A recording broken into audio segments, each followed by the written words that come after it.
Price Lord everyone. நான் இயேசு கிறிஸ்து நாமத்தினால இந்த காலையில் வாழ்த்துக்களும் ஆசீர்வாதம் ஒரு பாடலை பாடி இந்த நாளை ஆரம்பிப்போம்.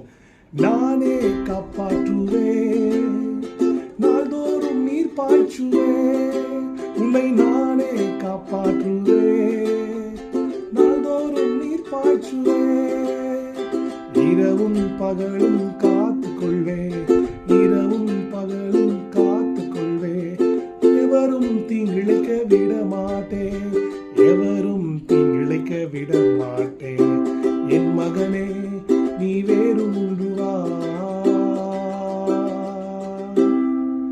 அவன் கர்த்தர் நம்மை பார்த்து நாளில் சொல்றாரு, நானே உன்னை காப்பாற்றுவேன், நாள்தோறும் நீர் பாய்ச்சுவேன், இரவும் பகலும் காத்துக்கொள்வேன், எவரும் தீங்கிழைக்க விட மாட்டேன். கர்த்தர் நம் சார்பில் இருக்கும்போது சோர்ந்து போவாதீங்க. எல்லா தீமையும் நன்மையாய் மாறும், எல்லா பலவீனமும் பலனாய் மாறும், எல்லா தோல்விகளும் வெற்றியாய் மாறும். நீங்கள் பூத்து குலுங்கிடுவீங்க, காய்த்து கனி தருவீங்க. கனி உள்ள ஜீவியத்தை கர்த்தர் உங்களுக்கு தருவாராக. Stay bless, be bless, have a great day, have a godly day. God bless you all.